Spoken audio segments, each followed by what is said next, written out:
elevation. Good old British knees. But yeah, the Karma is an interesting one because in the EU meta, it would normally be that the Karma is able to stay down in the bot lane, Ezreal would be in mid, and you'd probably have like another support, but I feel like it's going to be an Enchanter Karma, and I feel like, yes, we did see this yesterday twice on Superiority, and it was actually in one of the matches where they actually won. So Yeah. the Thresh comes out, the Karma comes out. Could I be onto something? Karma APC here? Yeah. Thresh is actually a very good pick, especially against the Pyke, I feel like, because Pyke, when he does his hooks, when he does his stuns, he's in your face, and Thresh with his little E, able to just disrupt anything that Pyke might be trying to combo. That's a very good little thing to have. So actually, you know, I'm smoking that copium. That's all I can say. I think they have a chance, especially with this little combo that they could be pulling off with Karma Thresh. Karma has great wave clear. She can survive on her own much better than Tristana ever did, especially in that first match. Who knows? Who knows?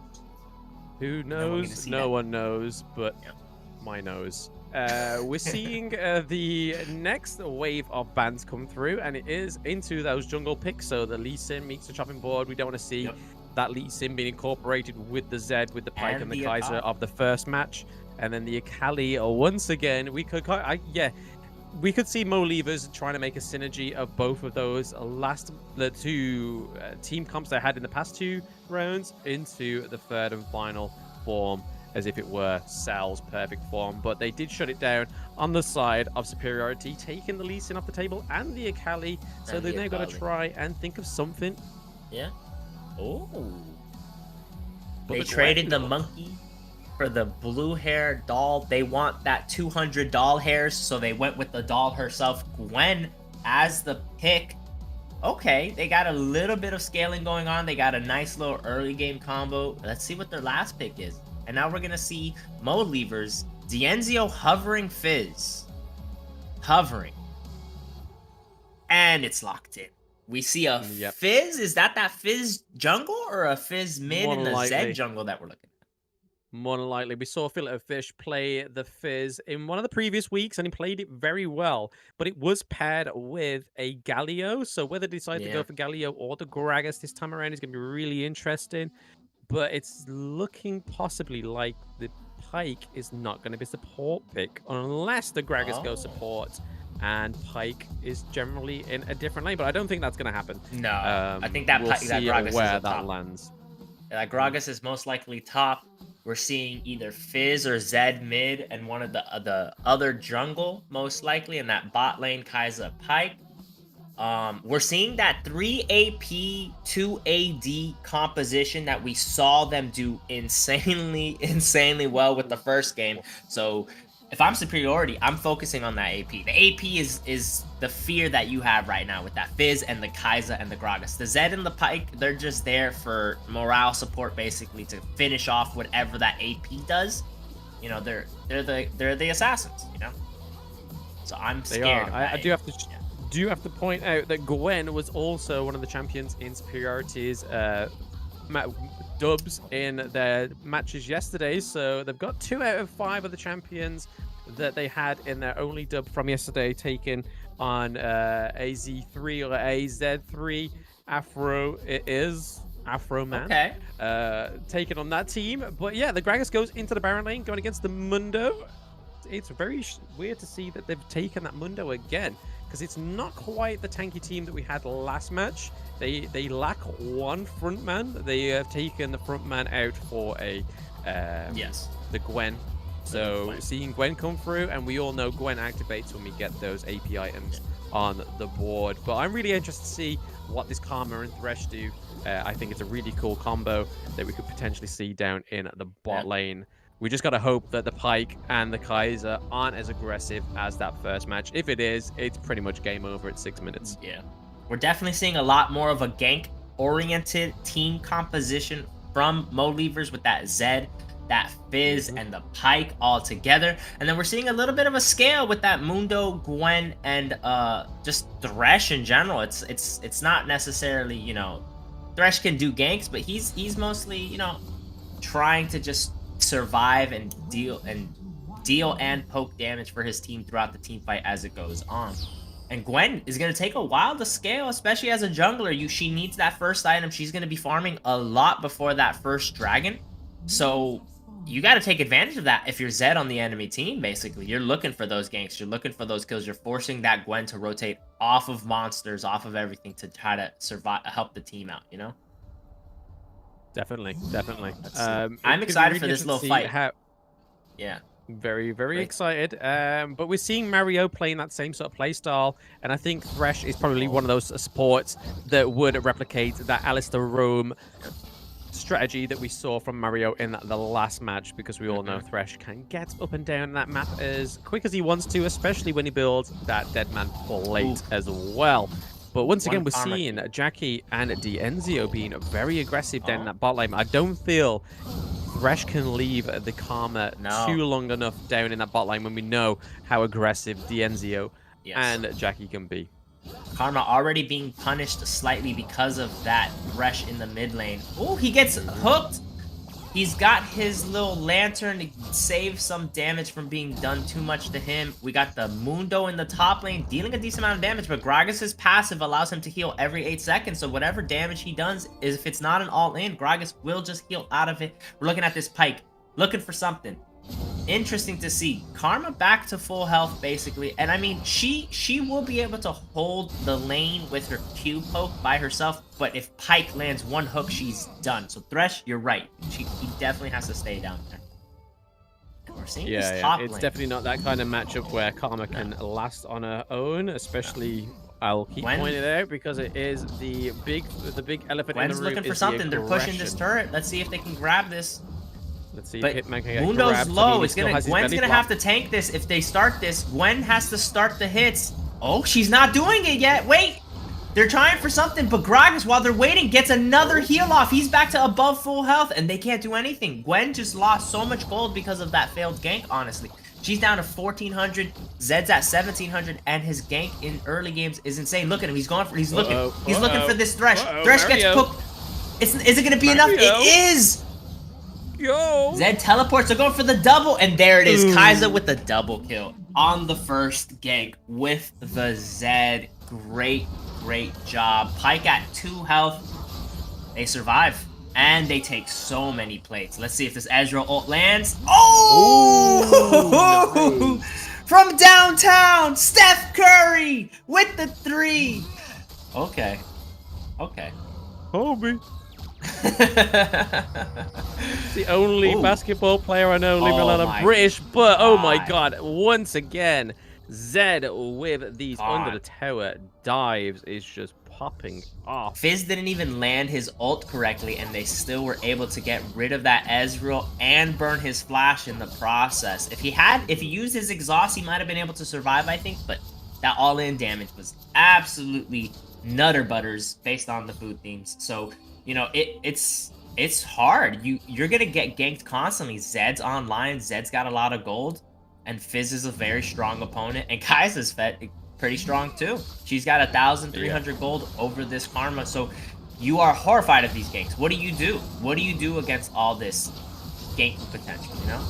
Ooh, nice little ult. They're looking for the Thresh. Trying to keep him alive, but yeah, it just wasn't enough. We've got there's just so much damage on this Kai'Sa already, only building the Manamune, and then we have the Serrated Dirk onto the Pyke. Once again, it's a pretty strong item early game to have that Serrated Dirk right now, especially on the likes of Pyke when you're going against a not potentially very tanky in the early game Thresh, but as you get in to the thick of it, he's only going to get tankier, but right now it's going to serve him very well. Another Ezreal hit and landing. She's really low. 2 exhausts go off, another flash. She's going to be able to survive, I think. The flash saved her. But now look, Zed's coming in to clean up, using that Kai'Sa as bait. There goes one. There goes another, and Kai'Sa gets a kill. She's 4-0. Zed gets a kill. He's 2-0. It's not looking good. We're looking at that bot lane diff just like the first game. It's coming down to bite them. It's not as bad as the first game, I would say. It's definitely not as bad as the first game, but it's hard. It's not as bad as the first game, but I think the Kai'Sa probably should have still been banned in those first 3, knowing that they were on having the priority pick on blue side MohLIEVERS. It kind of set them up very well in that draft because they kind of had to ban other champions, even though it was MohLIEVERS banning the Shen, banning the Alistair as well. They had to ban other champions like the Ornn and the Volibear, but another massive engage, just so much damage already doing because of the Kaiser. That Thresh is just getting melted. We see the Ezreal, and it's just another 2 kills. Okay, Kaiser goes down. Karma gets the shutdown. Karma gets the shutdown, but she's still down. Behind. 2,500 gold. Zed will get the Rift Herald, and they're looking for these kills. Superiority getting a couple kills down on the way. Mundo, he's going to be able to tank. He's still got his ult. Oh, but look at all that damage. Fizz absolutely devouring. He heard all of our food jokes, and he's hungry for blood right now. Oh, but he does go down, but he got that Mundo out of the way. A lot of damage on these assassins by MohLIEVERS. It's just too much of a gold lead right now. Kaiser with 6,000 gold at 6 minutes. 1,000 gold a minute in the first 6 minutes. Ow. It's gonna hurt. Yep. I don't know what else to say. She's about to have 2 items. It's looking like a bit of copy and pasta from the first match, but we're seeing a little bit more of a fight back from Superiority, and I think that's only down to that win from the last round. But look at this massive in and out from the Zed and the Pike. Taking out the Thresh, taking out the Karma, and Shelly's taken a turret. Can they land Shelly onto the 2nd tier turret? And they do. They do. Wow. Pike getting a double cheeseburger right there with 2 in 1, and there's the other with the ult, with the stun. This Pike, Superiority flew way too close to the sun, and they did not ban the monsters that were monsters in their first game. They let the Pike and Kaiser come back. How do you do that? They beat you up, they took your lunch money, and then you said, come back into my home. I don't care. I'm not afraid of you. You gotta be afraid of that. You know? It's scary. I was loving the narrative. I'm not too sure where it was going, but I was looking at the narrative of inviting a bully into your house. But this is exactly what is going on in this Baron lane. There's bullies being invited down in the mid lane. There's bullies being invited up in the Baron lane. Hitman actually might take an L here, but no. Bounce into the turret. He still tags the kill. Well, that was a great flash by the Mundo. Yeah, great flash by Mundo. And Gragas almost with a great flash of his own. He tried timing it, but it just wasn't enough. He was about to get the heals, but he goes down in the process. And so does the 2nd turret in the mid lane to this Kaiser. 9,000 gold in 7 minutes and 30 seconds. I don't know. I mean... Yeah, I mean, this seems like a really lengthy 7 minutes. It seems like a prolonged 7 minutes. I feel like we should be already at like that 12-minute mark just by how much kills MohLIEVERS have once again. The 18 kills to 6. They are pretty much 10k gold ahead. I mean, it's nothing like their first match in the best of 3 where they were pretty much looking towards almost 20k. 20 minutes in. I mean, pre-10 minutes, sorry, that's even more impressive. But the mid lane's completely dominated. They're holding on to that Baron lane ever so slightly. Superiority are, but I think it's only just a moment of time when we got the Gragas going into the turret. Mundo is looking for a way in, and then we're seeing Gwen, Thresh, and Ezreal all looking for a way up into that Baron. Hiding in that bush, and now he's going to go for his own kill, but he's getting caught up. No. Too much. Too much. Too much. Oh, freezes. Down, in an early round. They're going down, swinging. Go on.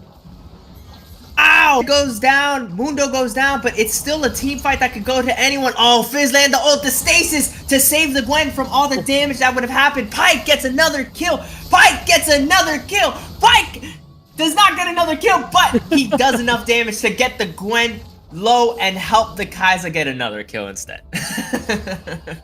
Yeah, you kind of can't even like predict who's gonna get that kill because there's just so many last hits going on here. So much going on, yeah. Pike overextending there. Well, like we saw in that first match, Jackie was definitely going a little bit too hard towards that late game, and once again did it. But we're seeing again another 2-3 trade for and again, I'm just MohLIEVERS seeing this right top now. lane. top lane having a good little early game, winning his lane, but I just feel like his build in the late game, he's not going for Spirit Visage, which he should be going for. There's 3 AP on the enemy team. Kai'Sa is the #1 priority, dealing too much damage, and Spirit Visage can help you with her. And it shows that he just gets deleted against her, as we saw a minute ago. There's just the build is not enough, and we're seeing the same exact scenario as the first game right now. Another team fight going on. Their team fights are decent. They play these team fights very, very, very well, but they're losing against a Kai'Sa because they didn't ban Kai'Sa. They didn't learn their lesson. They're not. It's a repeat basically. I don't know what else to say. Yeah. To be fair, the back for Superiority, the backs are against the wall. They can't really farm right now because there's pressure on all fronts. Mundo is pushing. His trying to say that Fresh should be getting that Spirit Visage is a privilege, but we're seeing Pyke going in as well. Kai'Sa landing in that Q. We've got Viz pushing the top lane as well. You just don't know where Superiority is meant to be. Are they meant to be defending top? Are they meant to defend in mid? They just need to do something, because if they don't, they're just going to fall at this fight here. An inhibitor could go down. Limit testing right now. So is Kai'Sa flashing over that wall, going for the kill. It's not enough. Gwen survives with 2 health, but they're going to push this in him. Kai'Sa is flexing right now. That damage, 12,000 gold, 11 minutes. A W poke onto that Gwen. Not even. Oh, is she gonna get caught? Oh, she does go down to the Mundo. He's ulting. He's running. But he. Why'd you stop chasing Gragas? He's low. Oh, they get the Fizz instead. Okay. Double kill. Oh, Mundo. He landed. Missed the money bags. Oh. He's got to do something. Got to do something. They've got to try and at least get this dragon.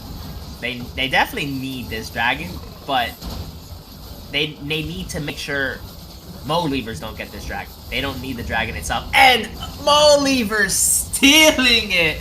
Unfortunate. Doing the cleanup. Zed does go down in the process. He does get a kill though. Mundo does go down. Gragas running for his life. Flashing. Is he going to go for the heals? He is. They still have a turret. Oh, they still have tier 1 turrets.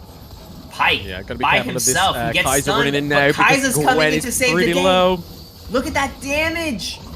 Oh my goodness gracious, Mamma Mia, Papa Pia, the damage on Kai'Sa is too much to handle. Pyke is able to survive another nasty hook.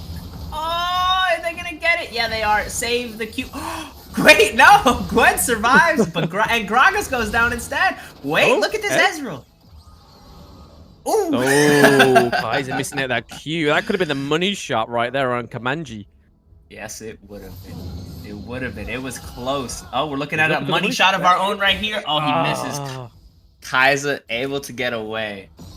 It's a battle. That Ezreal is fighting for his life out here. And I respect it. He's got to. He's got to. Yeah. He's putting in the work. He's, I mean, no, he isn't as, like, astounding as that first match, because the Mundo is actually doing pretty well as well in terms of the gold. But he's pretty much unmatched there. But it's just the damage getting melted onto Mundo. I just watched Mundo go from half health to 0 in literally. It's the 3 assassins. You cannot escape that melt. It's the 3 assassins and the CC, melt, which allows Kai'Sa to go into any opponent that she wants, because Pyke is landing hooks on everybody. Gragas is landing a nice little ult on everybody, or a stun. Pyke with an ult, he missed. It didn't land though. Thresh is still at full health. I'm not sure what he's doing. He might be just flexing. Another stun, another kill for Kai'Sa. That's it. I think this is it. We've got minions in the mid, minions in the Baron lane, minions in the main frame. Oh, Gragas. Oh, Gragas with his own out the Ezreal. Okay. Nicely done. Here goes a Nexus. Yep, that's it. Yep. I think this is it. Yep, this is it. Team wipe, Nexus down. MohLIEVERS taking 2-1. Like I said, last match was probably nothing more than them having fun, because like girls, boys just want to have fun too. And we saw that MohLIEVERS did have fun in that last match, but I can imagine they probably had a lot more fun in this one. But less about me speaking ramblings about lunch money. We are going to go to the analysts to see what they think of the lunch money analogy from WeWork. And food.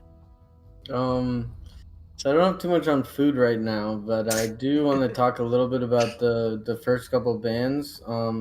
think they got away in game 2 without banning the pike because, as we saw, MohLIEVERS was having a little bit too much fun, like Ken, you know.